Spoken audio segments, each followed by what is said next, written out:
Alors bonjour à tous. Je suis au pied du fort du Mont-Chauve, non loin d'Aspremont, avec une vue incroyable sur la Côte d'Azur et sur Nice. C'est incroyable vue. On est à quelques 800 mètres d'altitude. On est au sommet d'une montagne et c'est tout simplement incroyable. On a le port de Nice qui est juste là, la colline du château, l'aéroport qui est là. En contrebas, on a la colline qui abrite la pyramide de Falicon, la nationale 6202 et tout au fond le col de Vence. Donc vous voyez un peu la vue d'ensemble qu'on a, c'est tout simplement incroyable. Alors je suis venu très tôt ce matin, il doit être 6 heures, pour profiter du lever de soleil qui va pas tarder à arriver. Tout comme un abonné de ma chaîne, Yannick, qui m'a contacté il y a quelques jours. Et il se trouve que voilà, je lui ai parlé de cet endroit et ça l'a beaucoup intéressé, donc il a fait des recherches. Et il va pas tarder à me rejoindre. Donc il va vous donner plus ample d'explications. En fait, c'est un abonné qui faisait partie d'une chaîne YouTube semblable à la mienne et il a décidé d'arrêter et il m'a contacté pour tenter une collaboration. Donc on va voir comment ça se passe par la suite.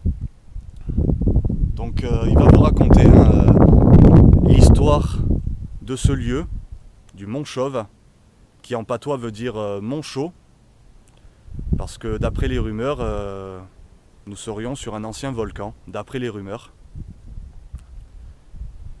Et c'est un lieu où je m'étais déjà rendu en 2010 lors de soirées ufologiques avec le Crun, car apparemment il y aurait pas mal d'observations d'ovnis ici. Et en même temps ça se comprend parce que avec la vue globale qu'on a du ciel, voilà, en plus c'est la pleine lune, vous voyez. Enfin ça peut se comprendre très facilement avec notamment le col de Vence qui est à proximité. Donc voilà, tout simplement. Donc je vais attendre Yannick et on va vous faire découvrir tous les deux ensemble cette montagne, le fort et ses alentours. Allez, à tout à l'heure. Bon ben voilà, je suis avec Yannick qui vient d'arriver et qui va nous raconter un petit peu l'histoire de cet endroit. Donc écoute, je vois qu'il y a une date déjà là-haut. Effectivement, Voilà. sur internet, il le date de 85 à 88, alors là on a 85-87. Et il est marqué fort d'Aspremont. Tout simplement. Voilà. Il y avait d'autres nominations comme le fort La Palisse ou le fort du mont d'Aspremont ou le fort de Nice, il l'appelait aussi à l'époque. D'accord. Donc ouais, bâti de 85 à 87. Donc ça c'était dans le contexte après la guerre franco-prussienne. Donc c'était la France à l'époque qui avait cherché un peu des noises à l'Allemagne et bon, ils ont perdu. Donc ils ont décidé de faire appel au général Céré de Rivière. Donc c'est lui-même qui a demandé à faire bâtir le fort d'Aspremont et le fort du mont de Tourette qui est juste Qui est un peu plus loin. voilà, un peu plus loin, un peu plus au nord. Peut-être qu'on le verra d'ici, je sais pas. Peut-être. Il faudra voir parce qu'on est dans le fossé. Ouais. Et donc en 74, on a fait appel à ces services pour bâtir des forts sur tout ce qui était côte, frontière de France, parce qu'ils craignaient une attaque allemande et italienne aussi. D'accord. Parce que les Italiens ont rejoint l'Allemagne et l'Autriche dans une alliance à l'époque, donc c'était avant la Première Guerre mondiale. Fin 19e. Voilà, c'est ça exactement. Et c'est seulement en 1915 qu'ils ont abandonné le fort de son activité, on va dire, défensive, parce que l'Italie a rallié la France contre l'Allemagne. Donc il a eu voilà, des états de service de 87 jusqu'en 1915. D'accord. Et du coup, on a un peu poussé les recherches pour voir s'il y avait des antécédents. Et je suis monté jusqu'aux cartes de Cassini. Donc, elles ont été parues de 1753 à 1815. Et malheureusement, à l'époque, il faut savoir que Nice n'appartenait pas C'est ça, à la France. C'était italien. Pas tout à fait, ouais, ils appelaient ça, c'était l'état de Savoie, c'est un état de Savoie qui a été créé en 1388 et ça a été cédé à la France, Nice, seulement en 1860. Donc à l'époque des cartes de Cassini, il fait figurer le comté de Nice, mais il arrête les frontières françaises pile poil sur Aspremont. C'est-à-dire qu'ici, c'était la frontière entre... En gros, voilà, les monts chauves d'Aspremont et de Tourette formaient vraiment la frontière franco-italienne. Et donc Cassini a fait figurer les deux monts sans nommer de fort à l'époque, donc pas d'antécédent apparemment. D'accord. Voilà, d'un point de vue historique. Et ensuite, on peut lire certains articles qui citent le fait qu'il n'y ait pas eu d'activité militaire. Bon, si, il y a eu. Et oui, les rumeurs concernant un éventuel volcan, sont fausses. D'accord. On est clairement C'est sur, que des rumeurs. Hein. Voilà, clairement. On est sur une région qui s'appelle karstique, donc comme le plateau du col de Vence, tout ce qui est Cossol. Vraiment, c'est la région, c'est région calcaire, usée par l'érosion, et donc énormément de cavités, énormément de cunettes qui se forment dû à des effondrements. C'est typique de la région. Et à l'époque, dû à la faille géologique du Verdon qui passe dans la région. Exactement. Voilà. Ok. On a fait le tour. Bon, on va explorer un peu tout ça. Allez, go. Ah on tombe sur ça, donc on vient juste de descendre. Hein. Et t'as pas de lampe. Et je sais pas si... Ouais, peut-être avec ton... Bon, il y a déjà eu tout est à la voiture. des visiteurs. Ouais, ça, c'était pas prévu. Ouais, et puis c'est pas mentionné. On va s'écarter de la lumière. Je sais, ouais. Je sais pas si j'ai une... Le sol, ça va, c'est honnête. Ça a l'air d'aller assez loin. Bon, par chance, j'ai pris une lampe. Alors c'est assez en pente. On va faire attention. Mais ça va... Où est mon compère? Il est là. Voilà, donc c'était pas prévu. Pas du tout. Et... Ah oui. D'accord, donc on débouche... ouais, ça a été muré. Ça a été muré. Alors que je me pète pas la tronche. Voilà, et ici on arrive... Qu'est-ce que c'est que cet endroit? Ah, il y a une... Ouais, il y a un passage ici, et ça continue là-bas. Peut-être que ça dessert plusieurs petites salles comme celle-là, ou plusieurs couloirs. Tu te sens d'escalader? Ouais. Allez, première étape franchie. Alors on débouche où ici? Bon, on n'est pas les premiers à passer.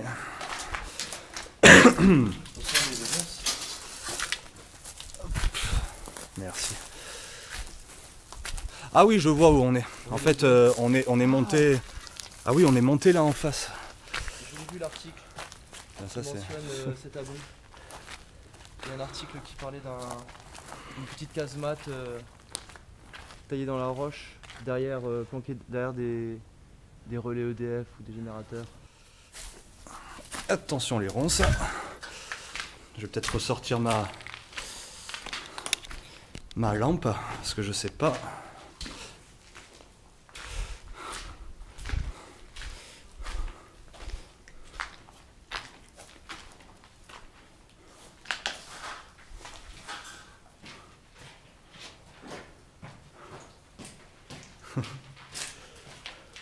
Ouais, ça a l'air de continuer. Carrément même. Ça a l'air d'aller assez profondément, donc ouais, voilà. Il y a plein de petits renfoncements. Voilà, encore. Je sais pas si ça va. En fait, ça doit couvrir toute la zone qui est grillagée en fait. Ouais. Là, ils ont carrément mis des échafaudages. C'est quoi ça? Ça devait être les douches peut-être, les toilettes. Je sais pas. Ça ressemble à des baraquements militaires. Ouais, bah c'est ça, hein, de toute façon. Je crois que c'est ça. Hein. Ouais. Voilà, exploration du tunnel terminé. Bah écoutez, on va monter là. Et je pense que de l'autre côté, là-bas, on doit avoir une vue bien sympa. Ouais, je pense peut-être même une vue sur le fort du Mont Chauve de Tourette, peut-être. Ah ouais, ce serait sympa. Un petit peu plus au nord. Ouais, donc ici, on devrait voir le fort voisin.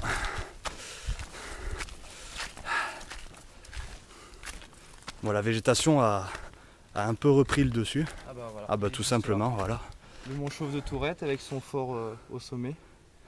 Bon là il y a des installations récentes, s'il y a une base de tir c'est privé. Et c'est bien. C'est bien le. D'ailleurs on voit l'entrée de la Poudrière. On est plein axe là. Ah oui, le fameux tunnel qu'on doit aller visiter après. Tout à fait. Ouais, juste en bas là.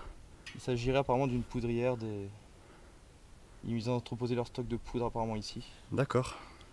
Et ça appartenait au Mont Chauve d'Aspremont. C'est pile entre les deux en fait. Ouais, pile.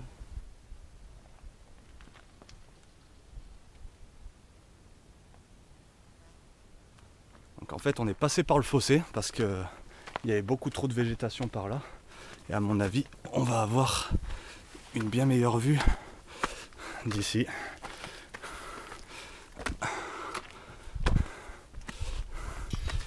Alors on ne pourra pas visiter l'intérieur du fort, hein, c'est fermé au public. Donc on fera que les remparts entre guillemets. Et le fossé. Et le fossé donc. Ah oui, ah bah oui, on peut carrément faire tout le tour en fait. Ouais, en fait, peu importe l'endroit où on se positionne, la vue est toujours magique à chaque fois, hein. C'est un truc de fou. Donc voilà, on est en train de faire le tour du fort et on tombe sur ces grosses fortifications. Donc Yannick, je sais pas si tu as quelques infos sur ça. Effectivement, c'est vrai que tout à l'heure on s'est arrêté à l'abandon du fort d'un point de vue militaire en 1915. Mais bon, la guerre 14-18 démarre en 14. Et à l'époque, l'Italie n'était pas encore en bon terme avec la France. Donc ils en ont profité pour renforcer le fort de Serré-de-Rivière. Et ainsi renforcer la ligne sud de la ligne Maginot. Donc la partie principale, c'est au niveau de Strasbourg et tout ce qui est Alsace-Lorraine. Et il y a la partie du canton provençal. Donc ils se sont servis des anciens forts. Comme là on a... Pour les améliorer, les fortifier. Exactement. D'accord. Le fort qui à l'époque ne pouvait pas, il pouvait pas résister à des obus d'un diamètre de 15 cm. Là c'est les parties pour la guerre beaucoup plus renforcées où là ils pouvaient accuser de plus grosses artilleries quoi. D'accord.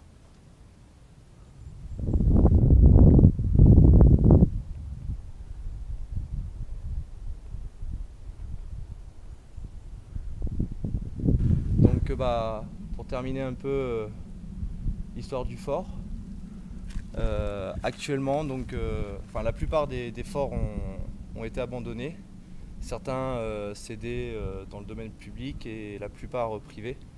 Donc la petite histoire c'est que pour le fort du Mont Chauve de Tourette c'est devenu un camp de tir et le fort du Mont d'Aspremont sert notamment de point de relais pour l'aéroport de Nice et on a même vu des antennes dirigées vers l'RFPI. Ah voilà, c'est ça. Parce qu'on voit cette espèce de plateforme en haut.